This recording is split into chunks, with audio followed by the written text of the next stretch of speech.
guys, Officer O'Leary here, back again at Universal's Islands of Adventure. It's like my second favorite park. First things first, I accidentally left my annual pass at home, so gotta have them print me a new one.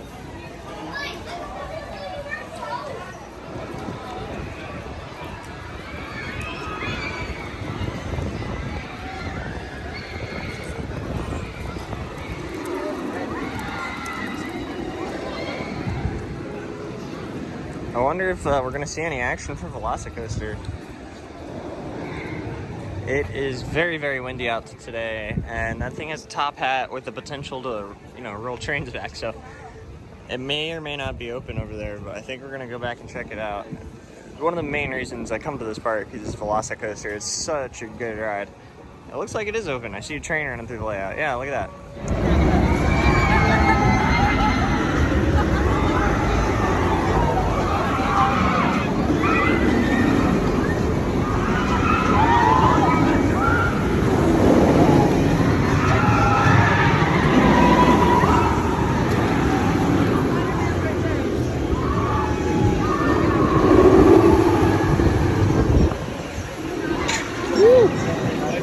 Oh, looks like it's running really good.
Off the Incredible Hulk coaster, the one and only, the most intense B&M roller coaster ever. Like, I gray out through the first 3 or 4 elements every time without fail, going up to that cobra roll and then into the vertical loop, and I don't start seeing things again until I come out of the tunnel that goes under the path over here. It's really crazy. It doesn't happen every time, but when it's running really fast, I do gray out for like that extended period of time. It's like at least 10 seconds. It's such a good ride. I can see how people might say it's like too intense for them. Don't bring grandma on Incredible Hulk. Right back over here is actually a section of the park I've never been to before. It just has this Dr. Doom's Fearfall, which is this twin pair of SNS shot towers. I believe they only operate in the shot mode, where they shoot out from the station up into and bounce around a couple of times. It's really nothing special. It's just an off-the-shelf SNS shot tower. It's kind of cool though. The queue line is really, really well themed. I think we're gonna give it a ride because it says it only has a 5-minute queue.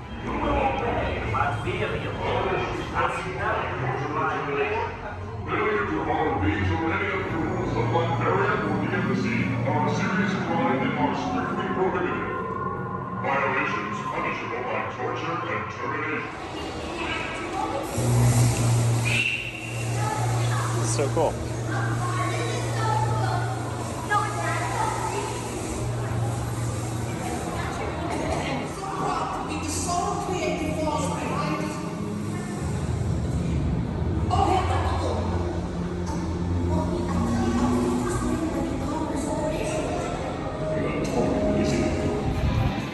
We just did Dr. Doom's Fearfall. The ride experience itself is exactly what I thought it was, where you shoot up off the station platform and just launch right up into the air. The tower itself is only like 110 feet or maybe less, I don't know. It doesn't seem very tall at all, but you get a nice view of Orlando and the surrounding area. It's a cool ride for what it is. The queue line is definitely better than the ride itself. We're passing by Spider-Man now. It's got a 15-minute wait. We're gonna skip out on that one for right now and come back to it later probably. We're gonna keep walking around the rest of the park, back to VelociCoaster and see what's up over there. So out here right in front of Dr. Doom, you guys can see a whole bunch of fresh paint. This food stand seems to have just reopened recently. Maybe not like too recently, because there's already a couple of like stains and stuff on it, but it looks really nice. And then back over here, this was all behind work walls last time I came, and they refurbished all of this with new paint and new graphics. It looks really awesome.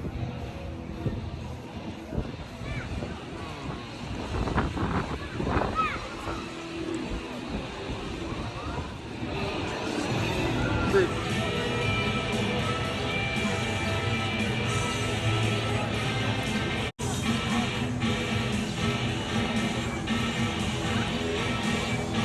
I'm confused. I haven't been coming to this park for too long, but what was behind this wall here? There's a whole queue line set up. Had statues back there and all types of theming and stuff. Huh. Here's one we haven't been on yet. It's Dudley Do-Right's Ripsaw Falls. It looks so good. I've heard this is a really wet walk, but like, there's no way of avoiding it. This is another one of those water rides, Universal, that just gets you way too wet.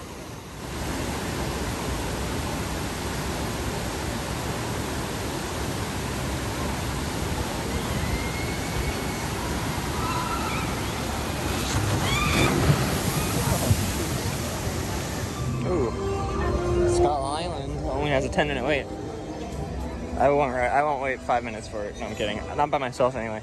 My friend Logan swears by this ride. He actually really loves it, especially the giant Kong animatronic. That's like the only good part about that ride. The rest of it is sort of a copy and paste from the Hollywood Universal Studios tram tour over there.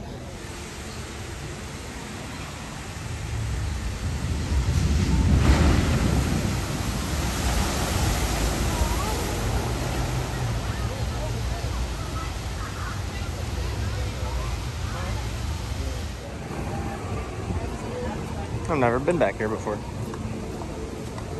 This is just like an exploration area.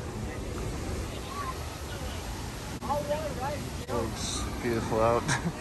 Yeah, something tells me that's not on a weather delay. There's probably just something technically wrong with it. Nobody is back over here. Everybody's riding all the cool roller coasters instead of exploring. Such plebs. Wow. This is really, really cool. How has this never been explored? Like, I mean, obviously people come back here all the time, but I just never knew this all existed here. There's just so much stuff to explore.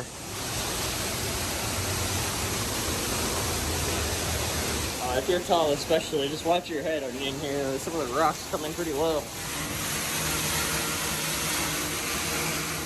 Oh wow, I feel that all the way up here. Like I'm on the highest level of paths and stuff, I don't know.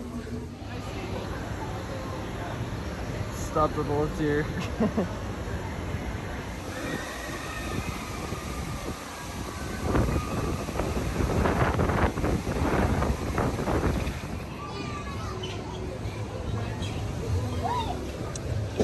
This is awesome.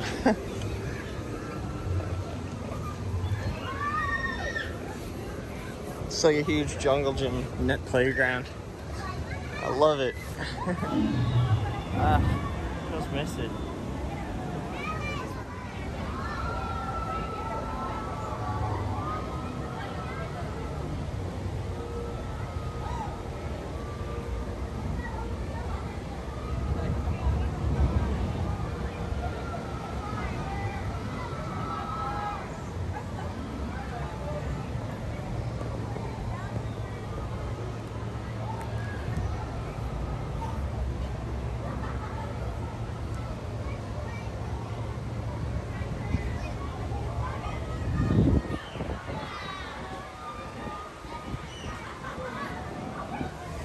Wow, what a fun little area. There's even water guns. Oh no. There's a Dilophosaur down there squirting at us.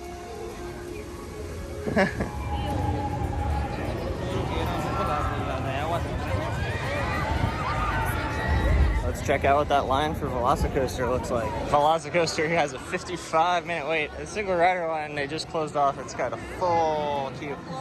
A full single rider queue that could take like 2 or 3 hours depending on the operations, because obviously every train sends out 2 people per row, and so the opportunities for single riders are not as good on this ride as some of the other ones that have like 3 across seating or 4 across seating.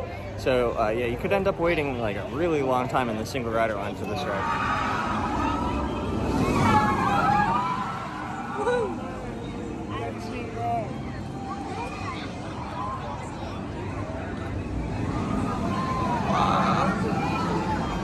We're gonna go meet up with our friend Logan now. Pass over through Hogsmeade. I bet it's a madhouse over here. I can't even imagine what Hagrid's line looks like. VelociCoaster has a 55-minute wait. Wow.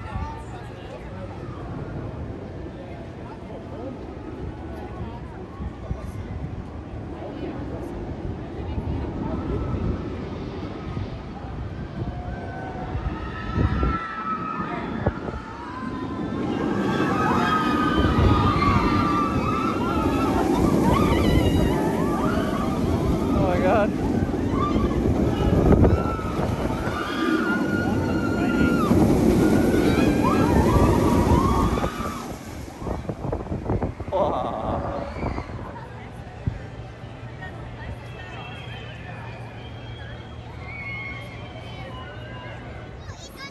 Upside down.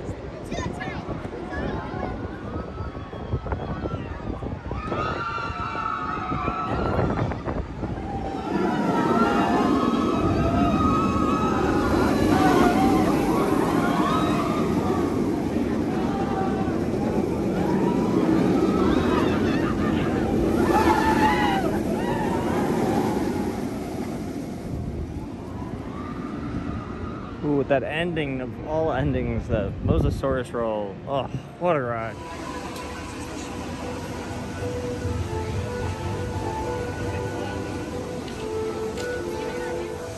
By the time this video comes out, it'll already be too late to ride Poseidon's Fury. It's going to be really interesting to see what they redevelop over here and see a type of ride maybe they put in.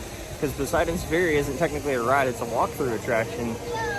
You wouldn't know, obviously, from the outside unless you go inside it and actually experience it for yourself.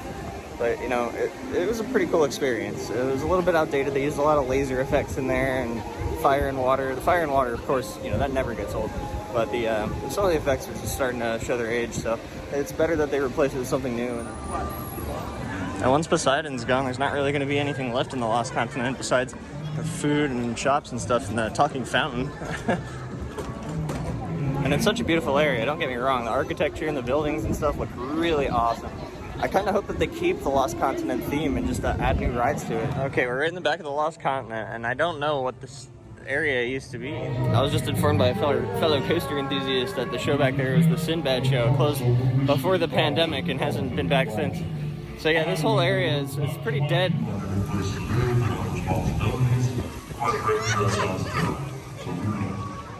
It's nice to see the talking fountain is still here. What a classic.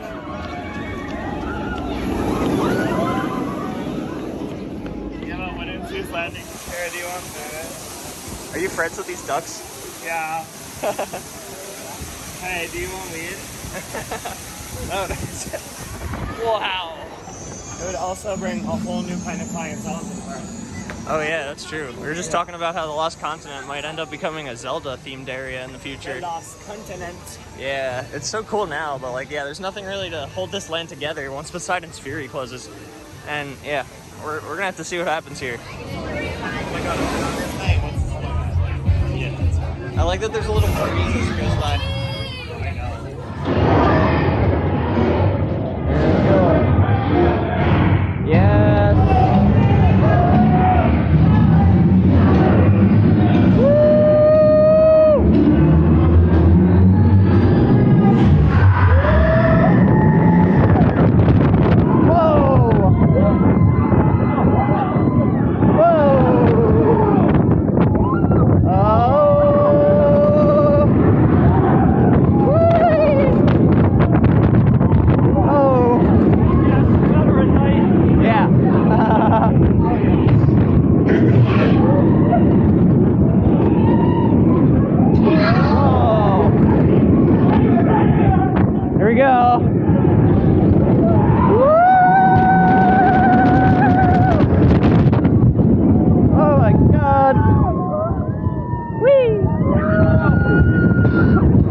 version. That roll. Oh man.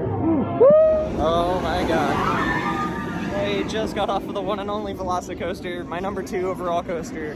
It's incredible. Absolutely blown away by that. Overall, Yeah, number 2 overall, I think. yeah, it's top 10 in the world. Oh, it's so incredible. Like, it just gets better. It just gets better and better as the ride goes on. Like, Yeah. it starts off really good, and the elements just hit harder and harder, and then by the time you hit that second launch in the top hat, it's just like, oh, I love it. That's the thing I find crazy about this ride is that once you get to the bottom of that top hat, like, you feel like you're going 70 until you hit the brakes. Oh yeah, it feels doesn't. like the same speed. Yeah, you don't lose any momentum at all. It has the best like No. pacing and everything. Like you hit that You Mosasaurus only roll. lose 17 miles per hour by the time you get to the roll because they say it goes 53. Oh my gosh. So crazy. Yeah, that's such a good ride.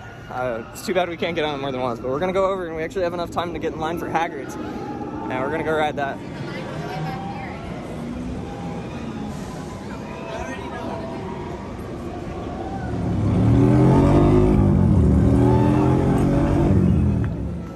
Getting ready to experience one of the best night rides ever created, ever.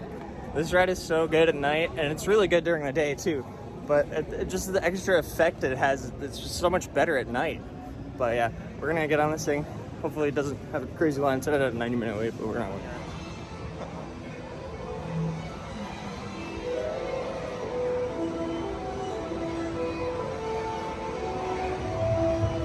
Oh my god.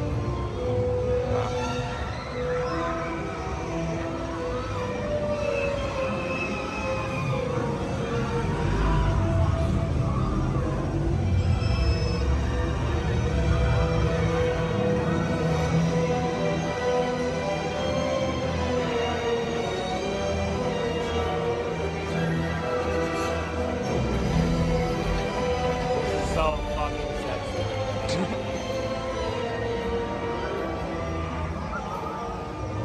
Wow.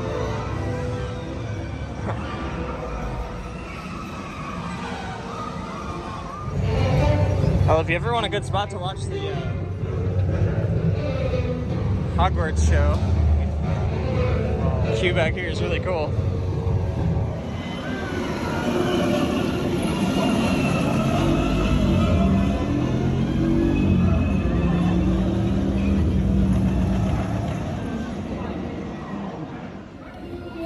Oh, we just finished up our last ride of the night on Hagrid's Magical Creatures Motorbike Adventure, and I said it right. That is such a good ride. Oh my goodness. It's got the most launches out of any roller coaster in the world, and that motorbike seat setup is so cool. I've actually never ridden on a motorbike on that ride before. It's always been a sidecar for me. That was so good. Wow. Me likey Hagrid's very much. Very good ride. It's so cool at night with the lighting and everything. Get one last glimpse of Poseidon's Fury for the last time. We had a really fun time today checking out the park as always. We even got to meet up with our friend Logan. That was really cool. We rode VelociCoaster with him and Hagrid's and Hulk. It's such an incredible day. Thank you guys so much for watching, and I'll see you all in the next video. Peace out.